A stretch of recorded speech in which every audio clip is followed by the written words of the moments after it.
कि नसीम सोलंकी को लेकर जो रजवी जो बरेलवी साहब है उन्होंने जो फतवा जारी किया है, इस पर आपका क्या स्टैंड है? क्या सही किया, गलत किया फतवा जारी करके?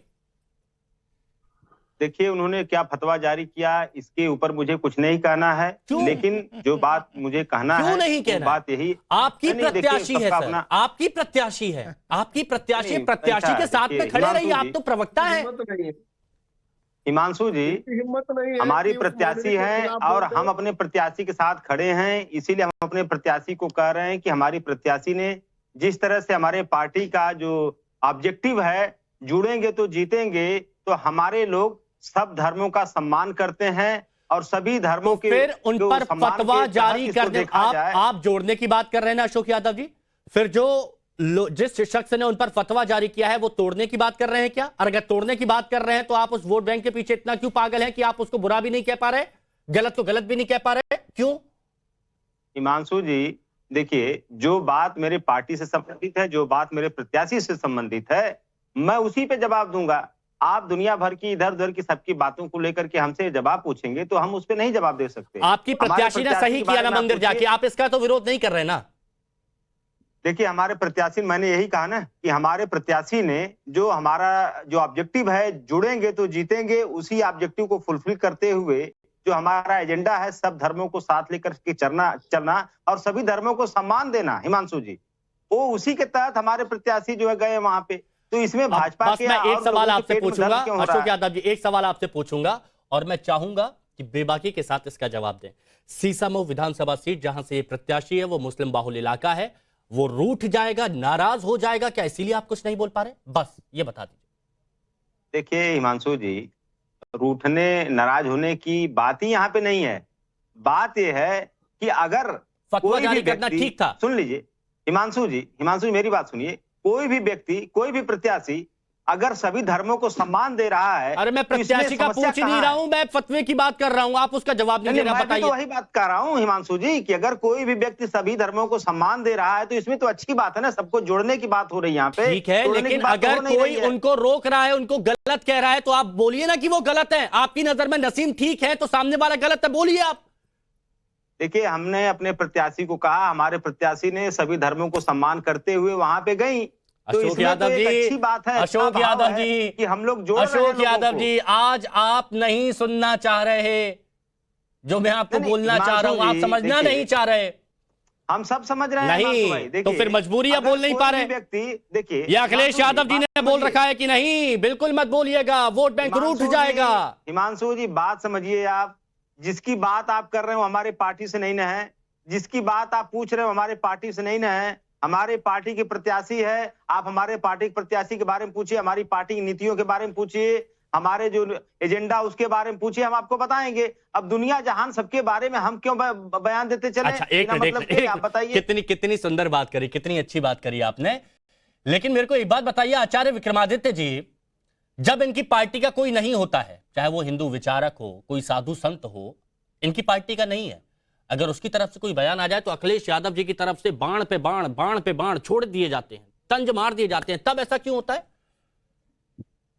राजनीतिक विडंबना है। निश्चित तौर पर आज मुझे कहावत याद आ रही है कि सांप के मुंह में शत्रुघ्न, ना निगला जाए ना उगला जाए। ये स्थिति वास्तविक तौर पर उसी प्रकार की सामने उपस्थित हो गई है।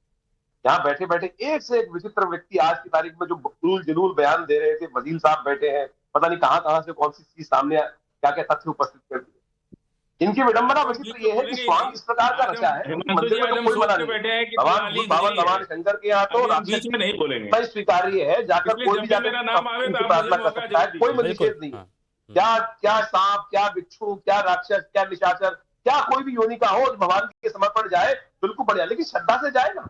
लेकिन समस्या क्या है कि मुझे इनकी पार्टी के नेता बड़े विचित्र फंस गए। राम मंदिर गए नहीं आज तक, राम मंदिर आज तक गए नहीं, और आज जो स्थिति यहाँ मचा दी है कि वास्तविक तौर पर वही स्थिति है।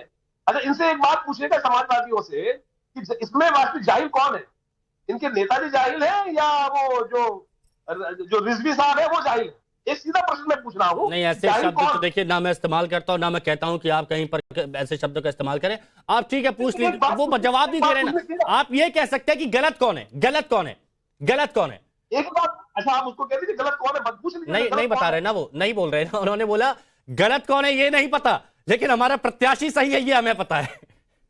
हाँ तो प्रत्याशी तो वो जो ये ऐसे फतवे दे रहे हैं, ऐसे बयान दे रहे हैं, वो गलत है कि नहीं है? पहले सबसे पहले हम तो ये कह रहे हैं कि वो गलत है कि नहीं। कम से कम इतना तो कहती है कि ऐसे आदमी को अकल नहीं है, ऐसे आदमी को धर्म की आज्ञा नहीं है, ऐसे आदमी देश में जहर घोलते ही प्रेम घोल रहे हैं, एक कर रहे हैं, तो ऐसे लोग क्या कर रहे हैं? ठीक है, सूर्य प्रकाश मैथिल जी, आप तो कई बार चर्चा में रहे हैं और आपने देखा भी है समाजवादी पार्टी का स्टैंड, समाजवादी पार्टी का स्टैंड, अखिलेश यादव जी का स्टैंड जो उनकी पार्टी का नहीं होता है उस पर भी खुलकर अपनी बात रखते हैं।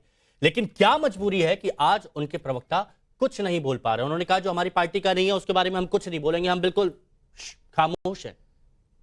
धन्यवाद हिमांशु जी। पहले तो आपको और पूरे देश को भारत माता की जय, वंदे मातरम। और आज विश्वकर्मा डे पर सभी देशवासियों को हार्दिक शुभकामनाएं।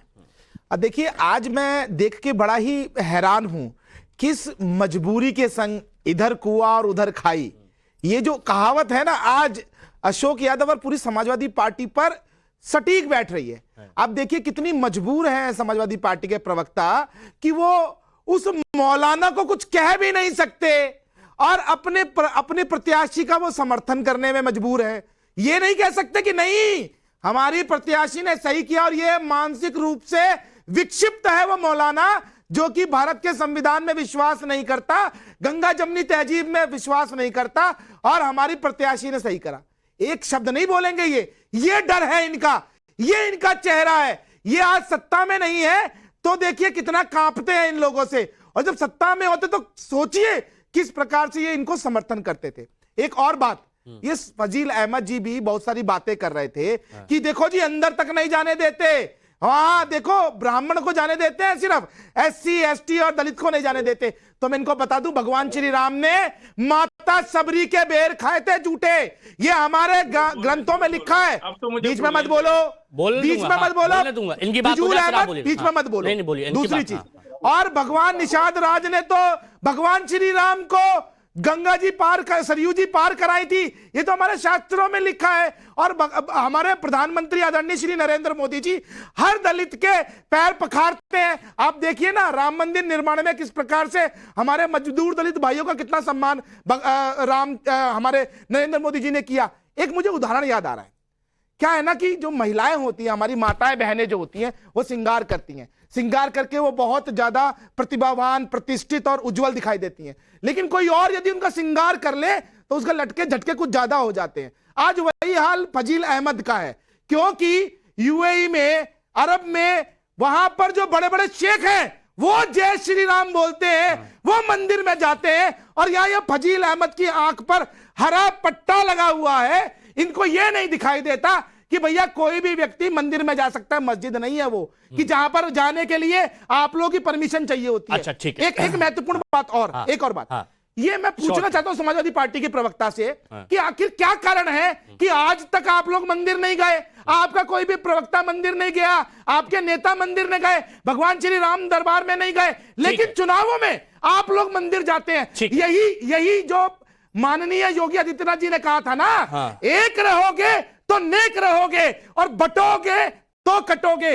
आज ये सनातन की शक्ति है कि इस प्रकार के ये जो रामद्रोही, धर्मद्रोही है, इनको